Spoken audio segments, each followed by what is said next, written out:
What is up, kinfolk?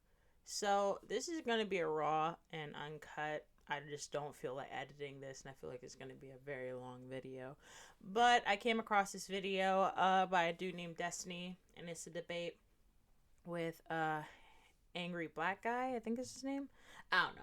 But, basically the title was Black Women Are Basically to Blame for Everything. So I was like, okay, sounds like something we should go ahead and review. So I'm not going to delay it any more than I have to. So without further ado, let's get into it. Disagree. This might just be a semantics thing. Earlier, it sounded like you agreed with me that society has structured itself around accelerating women, and it seems to be doing a good job at that, and a lot of men are being left behind. Do you agree with that, or do you disagree with that? It is accelerating women, but in a very in a disproportionate way and in a very sneaky, underhanded way. It's not like, okay, let's try this, right? Let's try this, because I think your perception of red pill or the manosphere is that just everybody over here just hates women, blah blah blah blah. I don't have an issue with women competing if they're actually competing. In other words, if the playing field is level. But what we have going on today is not a level playing field. We have a rigged game. We, on the one hand, we have people saying, okay, well, women are equal to men. Women are fully capable of doing what men do. You've even said a second ago that women, you kind of implied that women were smarter than men. I did. So, hold on, let me be real clear. What I said was their biology might be better suited to classrooms than men. Okay. To a certain extent, I used to work in a classroom environment. I would say that kids it typically tends to be the boys. It doesn't have to be the boys all the time, but girls are really good at sitting down in a classroom environment. Boys, I would consider better at like the hands-on type of thing.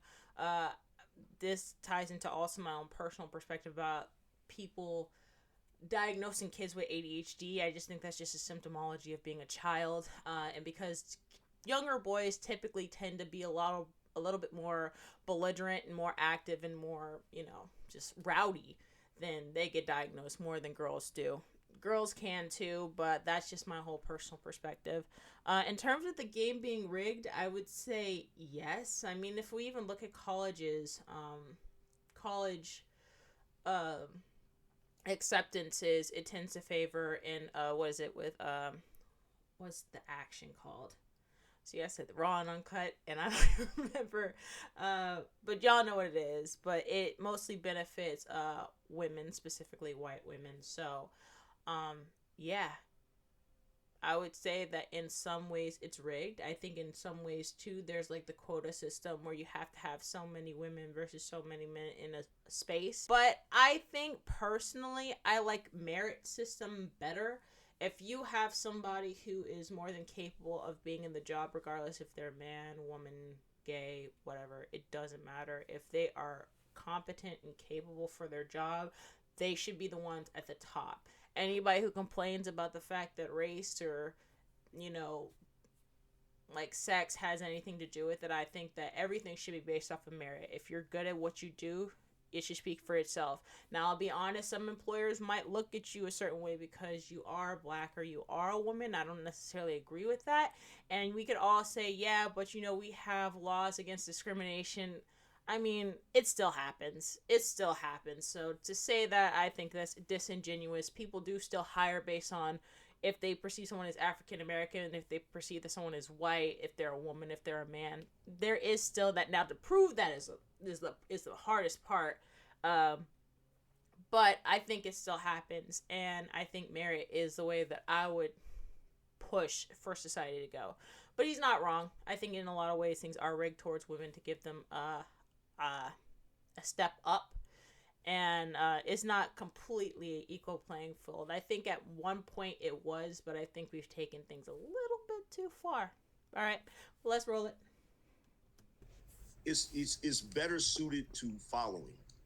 That's I the don't know if reason why. following is that's a That's stupid loaded that's the term. Let's say, no, let's no, hold on, wait, because let's no, be, no, you're wait, gonna get. hold See, on, you're getting sensitive over no, no, no, no, no. terminology. I'm not getting sensitive over terminology. I just want to be clear with their terms, okay? Here's fact number one. Most men are followers. Most men are not leaders, okay? So most people in general are followers. When I say that women are better suited towards learning, it seems to be the case that male bodies are just more in general suited towards activity. They want to be outside, they want to be doing things, they want to be building things. This is why all of our little boys are getting diagnosed with ADHD because sitting inside of a classroom all day.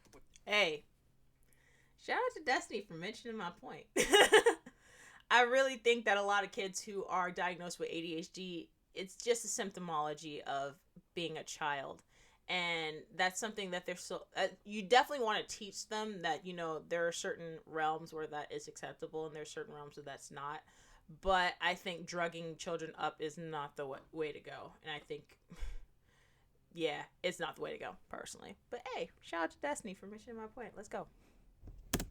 With your head staring at a textbook and doing notes is agonizing to a lot of young men. That's just something that we're not built for as well. Whereas women don't mind. They are better at like being calm, at being chill, at being more cerebral, taking notes, studying and doing that. That just seems to be a thing that their biology seems to be better suited for. I'm not saying one is a follower and one is a leader or one is smarter or one is dumber. I'm just saying in the ways that we are, women seem better suited to classroom environments. That's what I'm saying.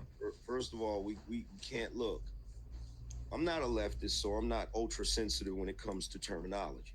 Okay, there are structures in our society that are very important that have leaders and have followers. Okay, now I will agree that the boys do not like sitting in a classroom all day. It's frustrating to them. But men are naturally more rebellious than women are. And the reason why is because men are not natural followers. Even if you have structures where men are following, why do you think in the military they have to have a boot camp? Because those men have to be basically conditioned to follow properly because they are naturally rebellious. There's a reason why when women are in girls are in school, they do better in school because the way that structure is, they're given instructions and they're look, we understand what the school system is. The school system was I'm kind of a little bit about the follower thing because I feel like men are followers too, but you have to earn their respect. So maybe that's where the rebellious nature comes in. Is men personally, I feel like men who do follow another person's lead will be willing to follow a person's lead if they've earned that respect and they've earned that title. Just because you're my boss, just because everybody gets the initial like respect, but in order for you to keep that and for me to want to jump into the trenches with you, you would have had to show me that you're worthy of that. So I think that men do have that rebellious nature, but I think that men can be followers if they have somebody in their corner who they believe 100% and can get behind their vision and their mindset, which is why the military works and why, even a lot of visionaries work. Steve Jobs was able to he was just a visionary. He didn't, create and engineer all the products that we see, but he had the mindset and people were willing to get behind his mindset because it's like, yo, this guy may not know how to do these things, but he has a mindset. And he's like, hey, I don't care what you got to do, but just get it done.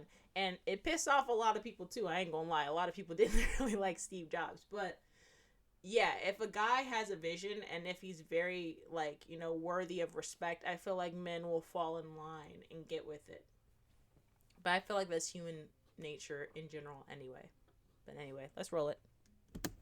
designed around the Prussian school system, which basically was created for the purpose of creating factory workers, created for the purpose of creating better soldiers, okay? People that are going to follow suit. That's exactly what the educational system is here in America, all right? So it's not an insult to say that women are followers. That's not an insult. It's just the reality. Men are not as prone to follow as women are. I'm just saying that the most people are followers. We have to agree on that.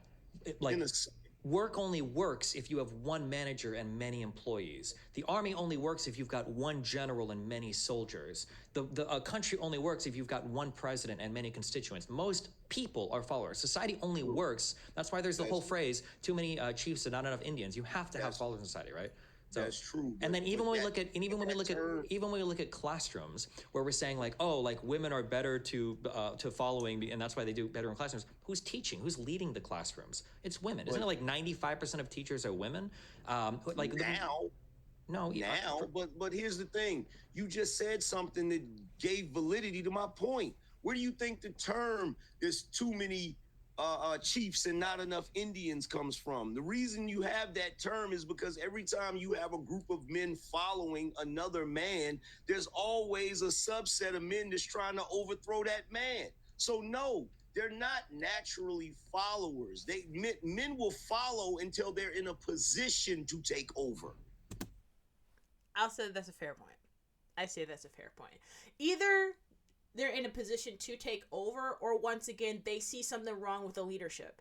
If I don't believe, like, Julius Caesar is a prime example. The man was a great leader. The people loved him, but his own folks, his own friends stabbed him in the back. Is because they had issue with Caesar. They had issue with what he was doing.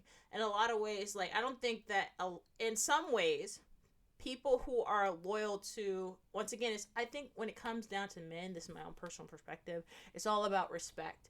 Men aren't going to overthrow someone that they respect and who's earned their trust and who's earned their loyalty. But if you see something problematic with your leadership, you will, if given the opportunity, either overthrow them, or you will try to find ways of moving up in the hierarchy to help better their leadership. Doesn't necessarily mean you're going to take over, but yeah. All right, roll it. The reason why most men follow is not because they're just like, well, I'm going to, go with the flow. And that's another thing I will say. I think that a lot of people are followers because someone said, everybody wants to be a CEO, but nobody wants to be a CEO. You think being a CEO, which is why they're like, why are there not a lot of women CEOs? If you look at the lifestyles of a CEO, it's not glamorous. You're working on your birthday. You're working on Christmas. You're working during Thanksgiving. You have a company to run, which is why your children barely see you. Your wife barely sees you if you have one. Most of them might not even be married specifically because of that. Because in some ways they see family as a distraction. In some ways their family does get hurt by it, and their children get hurt by it because they never see their parents at all. And it depends on the person. I mean, there are some people who are in that type of position who may be family oriented, but from what I understand, everybody wants the life of a baller, but they don't want to have to put in the work and have to put in the sacrifice. So I think a lot of people are followers for that reason. It's cool to have the money, but when you realize how much time and effort goes into wanting to stay in that position, not a lot of people have the cerebral mentality to stay in it, and a lot of people don't have that grit. A lot of people are lazy. I'm lazy to a certain extent to where I would not want to be a CEO, but my mindset is I want to be sustaining and self-made. So I'm willing to put in time and effort into myself, but I would not want to put in time, effort into a company and into people like that. That's just my mindset, and that's just how I do things. And that's how a lot of people do things. Some people are just fine with the 9-to-5 because it comes with a lot less headaches than it does having to run a company. You want to go home and then something happens and now you have to call your wife and say, hey, I'm sorry, I'm not going to be home for dinner tonight. This just happened. I got to run back to the office. And now that puts strains on your marriages. Like I said, your kids, because, they expect dad to be at their recital and dad isn't showing up for their recital because something else happened at work. So if you allow it to take over, that's why I think a lot of people don't want that. And I think why there's less women CEOs. And also the type of mindset of a CEO, you have to be very cutthroat and very mean and all this stuff, and most people aren't willing to put up with that. for family or even for just like people in general. It's very lonely at the top. There's a reason why there's a phrase. It's very lonely at the top. Not a lot of people are willing to put up with people in those positions of power. Anyway, you. They follow because they don't have the power to take over who's ever in the position above them. That's the reason why men do that.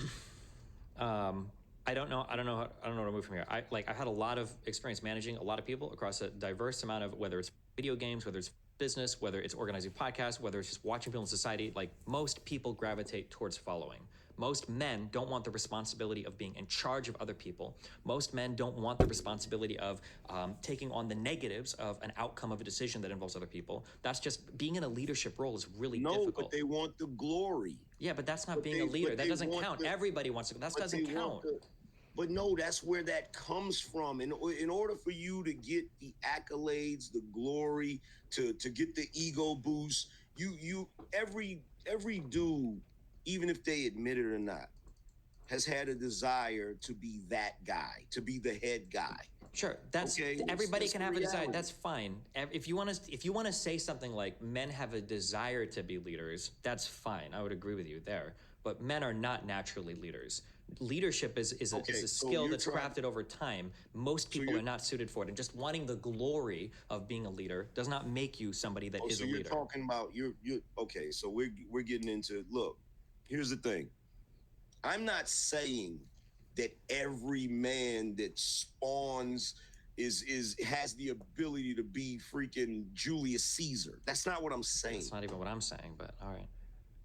Well, you're saying that, I'm assuming that you're saying that men naturally have the ability to be great leaders, right? All I'm saying is, broadly speaking, men and women have way more in common than they do separately from each other. And when people try to agree with that, I'm sure you do. When people try to draw these hardcore separations out of, like, men are leaders, women are followers, like these broad generalizations, they end up missing like most of the story, and they send people down really mind-fucked paths that don't accurately describe the world, and then it leaves them ill-suited to succeed in the world. That's my problem. And am I a man? Because I feel like I'm calling this stuff before.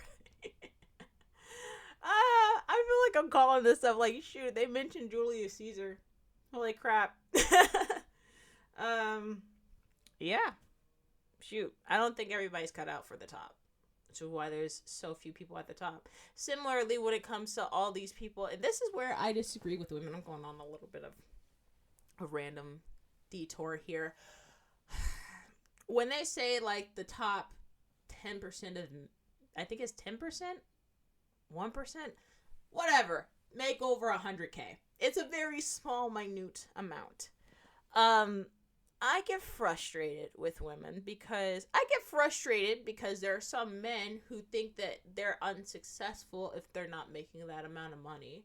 And I get frustrated with women when they say that if you're not making that amount of money, you're worthless. Now, I grew up in a family of 9. I'm one of 7 kids. My mom was the only one working, and she was making about $75,000 a year.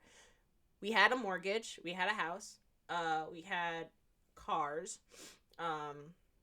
We had a dog. So for me, honestly, I feel like some people might think that I'm crazy, but I think if you're making about $70,000 a year as a man, or if it's like joint income, it's both you and her, you can live a pretty comfortable life. I was one of 7 kids. We were never hungry. Now, granted, other things did suffer because we couldn't go on vacations like we used to. But shoot, only 2 people on 70K? Please, that's vacation. That's a house. That's some pretty decent cars. You might not be driving in a Lambo, but I mean, you can have a fairly decent car if you're smart with how you spend. But, I think that's why a lot of people, especially women, I think that's why a lot of them aspire for someone having more than 100K, because they want a specific lifestyle that isn't necessarily sustainable on less than that. If you want Gucci, Louis, and all this stuff on 70 grand, could you do it? Sure, but you're probably still going to be living in an apartment. You're not going to have a house. like I said, slight detour, but I don't think. Ooh, sorry, boyfriend. Um, I don't think. I don't think that that is reasonable, and I don't think that men should. This is why I issue with the red pill community. I feel like there's a lot of the glorification of being like being the rich guy and having all these women. I think that having less than 100K does not make you a bad person. Now, if you're trying to get with the girl who wants more than 100K, then that's your problem. You should probably like I don't want to say lower your standards, but find someone who has reasonable standards. I don't feel like 70,000 a year is bad. Even like anywhere from 60 to 70. What, like I said, either he's just making it or jointly is totally fine. That's how I feel about it. Anyway, let's roll it. Well, I mean, look, in a perfect world, that might actually be a reality. But we don't live in a perfect world. And I refuse to believe that we can circumvent hundreds of thousands of years of bioevolution with what, less than 100 years of a certain ideology. I say that's fair. Like, really? So the entire civilization has gotten it wrong up until 50 years ago. I say it's fair. That's a reasonable Now all point. of a sudden, the new age way of thinking is the way we're supposed to do things. I don't know So when you say like gotten it wrong. I mean, like if you want to talk about do you believe like in the nuclear family? yes, Like that's a really new concept. Hundreds of thousands of years of bioevolution is us living like together as like groups of people like hunting for berries and like chasing animals down. Like that's what hundreds of thousands of years of bioevolution have gotten us. But that's what built up to it. That's what built up to it. That slightly disagree there. I mean, at least I could talk about the black community growing up. There's still like that, for lack of a better term, tribe mentality. Everybody knew everybody on the street. If you got in trouble at so and so's house, everybody knew it, and you were getting a whooping from the house that you were you got in trouble at all the way down, and then your mom would hear about it, and then your dad would deal with you when you came home. So there was always that community aspect of raising a child and everybody being community oriented. Somebody coming over asking for sugar. Shoot, even my neighbor still comes over and asks for sugar sometimes. So there is still that community aspect. I feel like the nuclear family, it's been like more enclosed because we have our own home. But I mean, yeah, I don't feel like it's ever gone away. Like, I don't feel like the nuclear family has gone away completely. Maybe in American culture. But yeah, I think like up until like the last 50 years, like you said, like people became less community oriented. People stopped living around each other like they used to, especially like I said, black communities.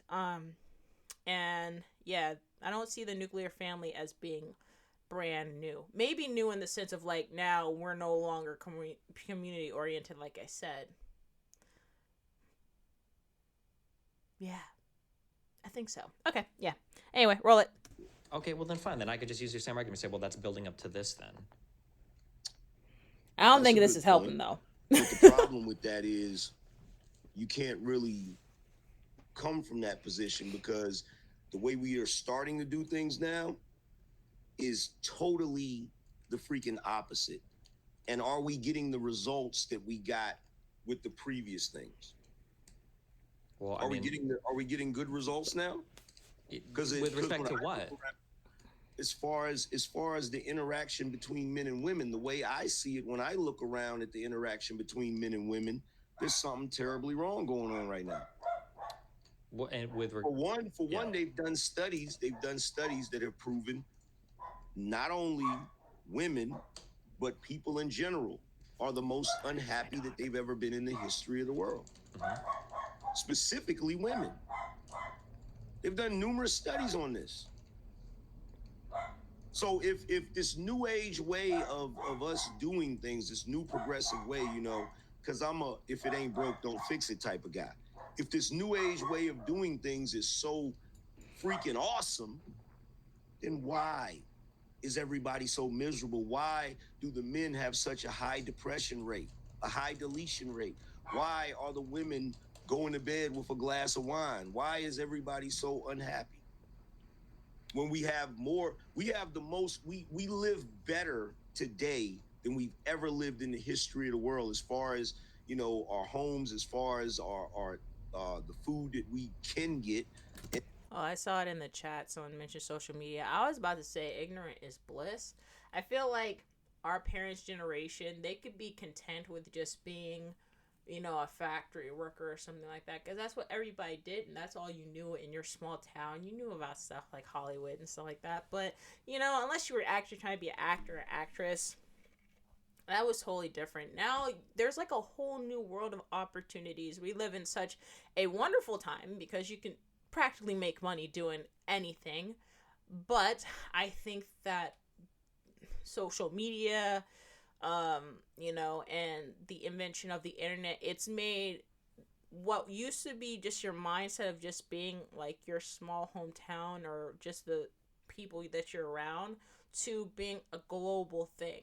So you are now, and I think also with the issue of social media is comparing yourself to other people. Um, you can see in live time how your high school friends are moving up in the world, and you are, they're going to college, they're having kids, they're having, you know, they're buying homes, and you're still living with your parents. You have, you know, when it comes to, even when it comes to dating apps, like if you have friends, being the one person in your friend group who can't get a chick, and your other friend, he's getting girls all the time. um there's, even when it comes to the intelligence level, because I know my biggest issue was, you know, when I compare, like, when people compare me to them. So one of the things I did, I didn't finish college, but I was in a STEM based major specifically for the money, but math was something that I was really good at. That's like how my mind works. It works in puzzles, and I like to figure things out. And when my mom or my dad would talk about, and for me, I didn't feel like I was successful, and they would say, well, you know, you're the only person I know who's completed multiple levels of calculus. And like, yeah, but I know 20 people who did the same exact thing as me, who also went on to do this, who also went on to do this, who also went on to do that. There's the comparison. When everybody was all doing the same exact thing, what's to compare yourself to? You know, yeah, she's a nurse. The person next door might be a hairdresser, but hey, we're all making money. We're all doing our thing. But now, oh, now it's a comparison, like I said, on a global level. So I think that that is the biggest issue. I think that in some ways, when it came to women, we've put ourselves in a predicament because in a lot of ways, we don't want. I don't want to say for all women. Personally, I don't want to work. And it's not like a laziness thing, because even this is work and I'm not getting paid for it. But I think that we've created a, I don't know, we've just created an environment where women, and women have always worked, especially in the black community too. There's this, I don't know where it's been, where people are just like, yeah, women didn't work. I'm like, maybe for white women, or for, actually, I won't say for white women, for women who had money. Women who had money, and their either their parents had money or their husband had money. They didn't have the opportunity, or they didn't have to work because, you know, their needs were taken care of. But um for most black homes, both parents typically worked. The mother might have done child care. The husband might have worked at the factory. Shoot, sometimes both of them worked at the factories. And the kids stayed home. And the community helped raise the children because they understood that both the parents wouldn't be home.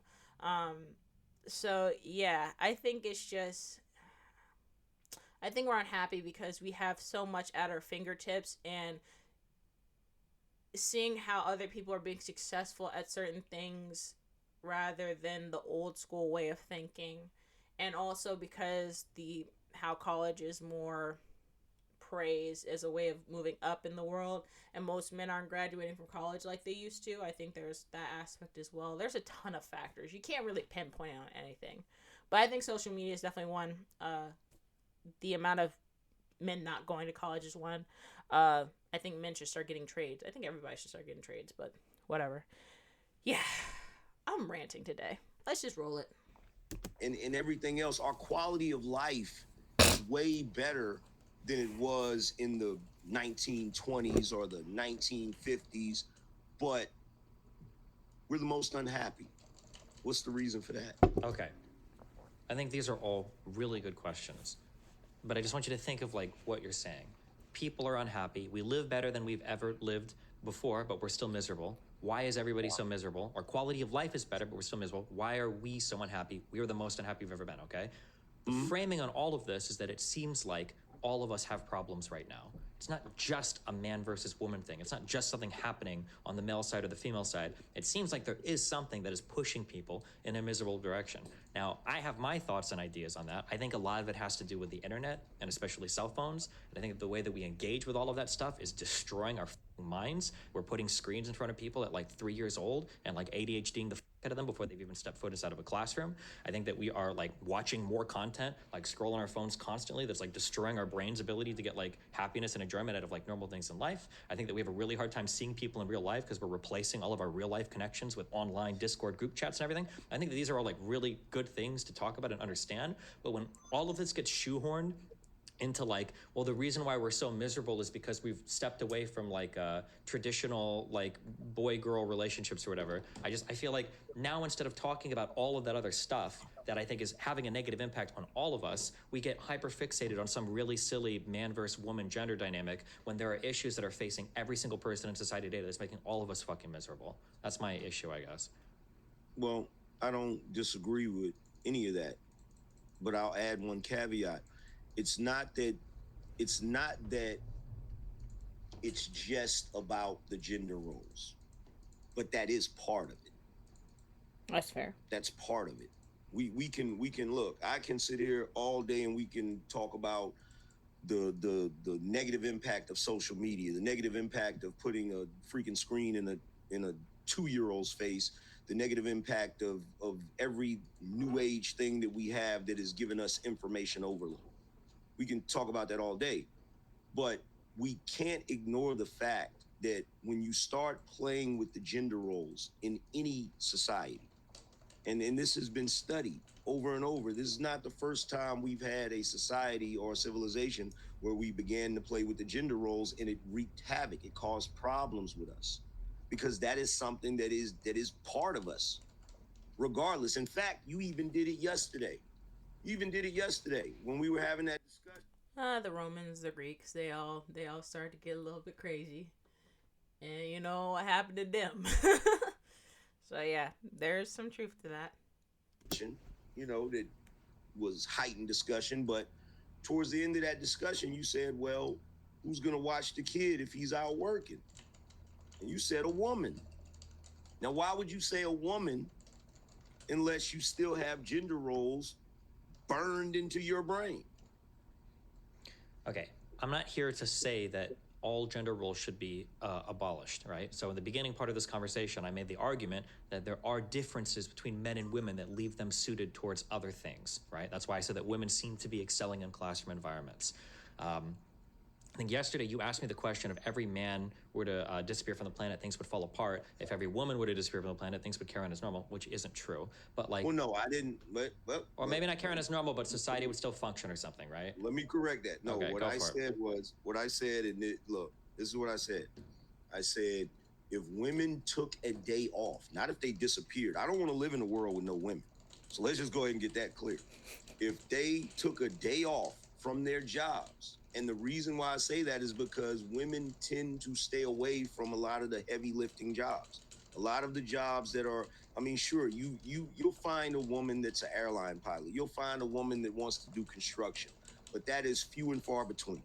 If the men decided one day to just take a day off, the guys that work at nuclear power plants, the guys that fly planes, the guys that pick up our trash, the guys that do all of the things that make our world run, it would cause a serious problem. That's what I said. Sure. So what we're saying is like men do backbone of society jobs and women do complementary work, basically, right? Yeah. Yeah, more or less. Yeah. But I think the important thing to recognize about that is the backbone jobs don't work without that complementary work. That's kind of what I'm saying, right? Like, let's say that a man, and this is why I used the family example yesterday, but it doesn't have to be a family example, it could be anything. But if men are off doing this backbone work, then you need somebody to take care of families. The only way that a man can go and do that work is if somebody can empower him to do it by staying home and taking care of, say, children, right? That's why I use that example. That even if men are doing the backbone work, they can only do it because of the complementary job that exists where women are allowing it to happen, essentially. It's like having...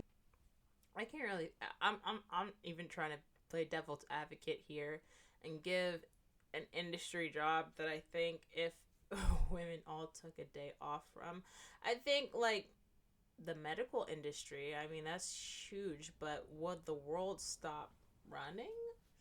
I know there's like, especially when it comes to, it depends on where, because of course the surgery industry, if I'm not mistaken, the surgical industry is heavily male dominated. You have a lot of female nurses. Are there male nurses? Sure, but comparatively speaking to the amount of female nurses, no. But if you look at how many doctors there are, I believe there are more male doctors than there are women doctors. So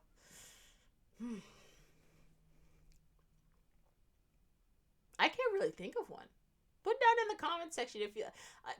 I can't think of one. I think he makes a fairly.